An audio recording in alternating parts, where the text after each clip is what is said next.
This video today is for a good old-fashioned hamburger made the old school way. And don't worry if you don't have a barbecue, neither do I. It works perfectly in a fry pan on the stove. Earlier this year, Mike and I went camping and we hadn't had burgers for so long, and I made them and I'd forgotten just how delicious a burger can taste. What do you think, darling? Very good. It's really hot weather at the moment and these burgers make a lovely meal. And this is how I do it. So I'm not the biggest fan of hamburger mince, so I like to use some good topside mince, and to flavour it, just a seasoning, I add some bacon. Now you can't taste the bacon in it, you can't distinguish it, but what it does is it lends some moistness and fat to the burgers. And I work on 1/5 of the weight in bacon. So today I've got 500 grams of mince and I've got 100 grams of bacon here. Now the thing is, with this bacon you want to mince it until it's almost like a paste. And you can use a food processor or a mincing tool, whatever you have. Today I'm just using a knife. And I leave my mince in the fridge until I'm ready to use it, because cold mince holds the fat properly and it makes the burgers more juicy and tender. Well, that's my theory anyway. And to flavour the mince, I just use a tiny bit of minced onion. And I don't grate the onion because that will put moisture in the burgers and it might make them steam instead of fry when I fry them a bit later. I'm only going to use less than 1/4 of it.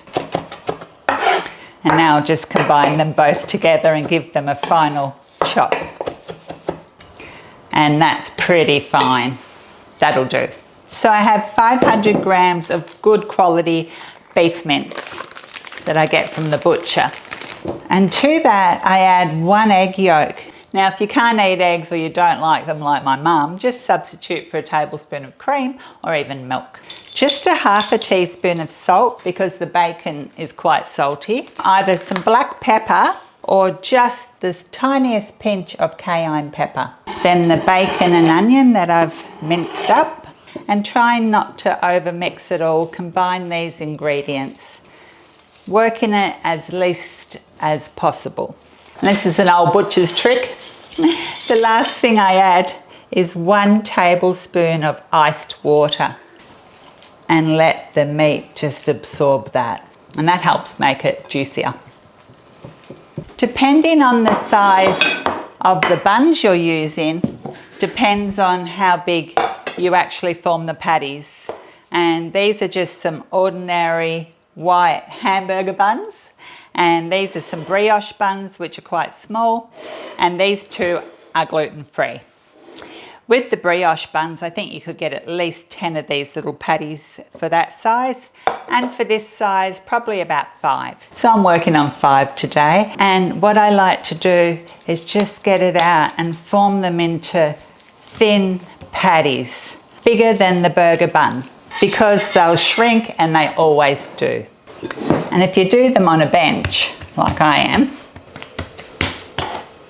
you can just get a scraper to help you scrape them up. And put them on the plate. And I like to put a bit of baking paper between each burger. Now, these patties will benefit from a short stint in the fridge, longer if you can. 1/2 an hour should do it, and that will firm all the fat back up and make the patties nice and cold again. And you know, you can use that time to get everything else ready. So I'm just going to pop them in the fridge. Because it's a quick cook, the burgers only take literally 5 minutes. I've got everything ready to go. So what I love on a burger is shredded iceberg lettuce and really lovely ripe tomatoes. Today I used a beefsteak tomatoes. I've got my condiments ready and my salt and pepper ready. I love beetroot on a burger, but that's preference. I've also chopped some onions and cheese, which will come over to the stove with me, and I've got my bread buns on a tray ready to go in the oven for 5 minutes. and my burgers are still in the fridge, but I'm going to warm up my pan a little bit to get some heat in it before I add the oil and the butter, because that will help prevent the burgers from sticking. Now I'm going to pop the bread rolls in as soon as I put the burgers in, because these will only take 5 minutes, and I've preheated the oven to 180 degrees Celsius with a fan, which is 200 conventional. Now the last thing I like to do to these burgers, which just helps them form a nice crust and helps prevent them sticking, is just pass them through in a little bit of flour. And you know, these would be amazing on the barbecue, if that's what you've got, because you know, especially if you've got one of those stainless steel flat barbecues, they get so much flavour in them over the time. And you know, that's why burgers in takeaway shops and restaurants taste better, because they've got so much flavour in the grill already. Now because I've got bacon in this mix, you don't need to put much oil at all. And that pan is well and truly hot enough. And there's no need to cook these over a really high heat. I just use a moderate heat and a little bit of butter and oil, and once that's sizzling, then I put the burgers in. And you can use a cast iron pan or a stainless steel pan like this. I just probably wouldn't use a non-stick, because I don't know if you'll get a really good colour on it. So I'll pop my bread rolls in the oven and just turn it around every now and then so it's an even cook. And this usually takes about 3 minutes one side. So this has been actually 4 minutes, and I'll have a look and see how it's going. And they've got some lovely colour on them. And now what I do is I lay on some cheese, and basically by the time the cheese is melted, the burger will be cooked enough. And if you don't like melted cheese, you don't have to put it on. There's quite a bit of fat in there, but I'm going to put some onions to get going. And if you like, you can take some of that fat out so the onions don't get too fatty. The buns are ready, so I've just turned off the oven to keep them warm. So the burgers have had 4 minutes one side and 2 minutes the other side with the cheese on. And what I'm going to do now is remove them to a plate. Cover them just to keep them warm. And now what I'll do is I'll throw the onions in, cook these over a high heat just for a couple of minutes until they're softened slightly, and pick up some of that lovely fond on the bottom of the pan. And that's enough. I just wanted them to get a little bit golden brown.